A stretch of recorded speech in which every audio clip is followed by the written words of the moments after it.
Hello, welcome to my channel. Today I would like to tell you how British East India Company came out as a strong political party in Bengal, although they started as mere trading partner. It all began in the beginning of 17th century when British East India Company established their factory at Hooghly in 1651.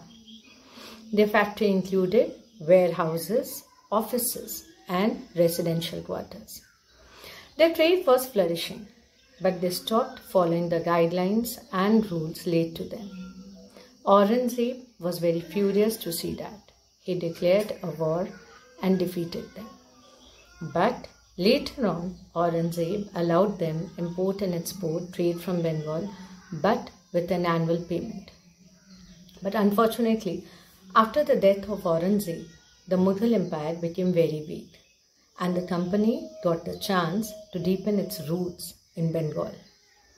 Next Nawab of Bengal was Farrukh Siyar. Farrukh Siyar allowed the company a duty-free trade.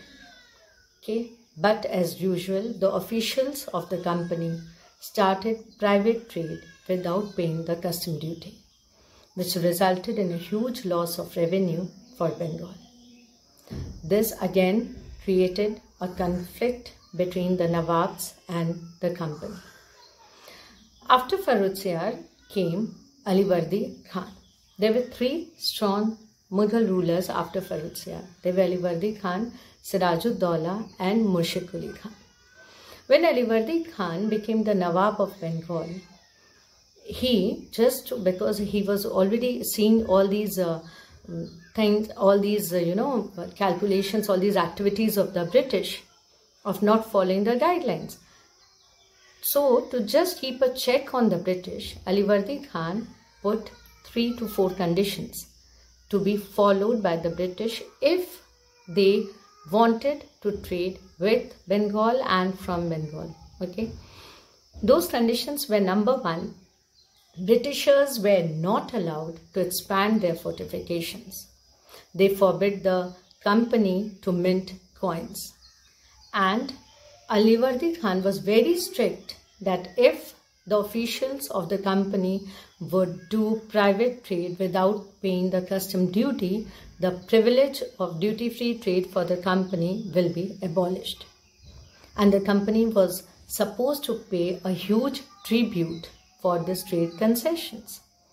But as we are seeing from same as before, the company did not follow any of these conditions. And this conflict intensified in 1756 when Sirajud-Daulah became the next Nawab of Bengal.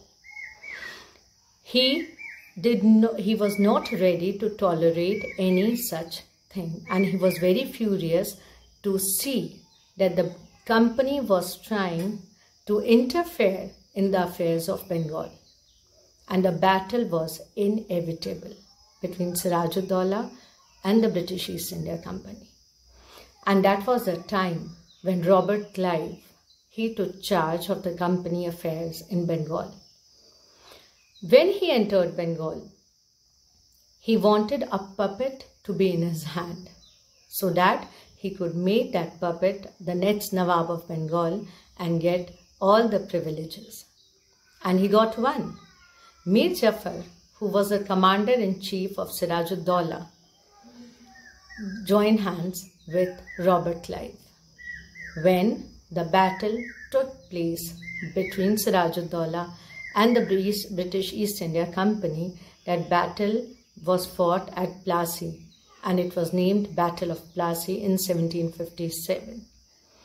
Mir Jafar, although as I told you earlier, he joined hands with Robert Clive, he was the commander-in-chief of Sirajud-Daulah, but Mir Jafar with his army did not participate in the battle, which resulted in the death of Sirajud-Daulah.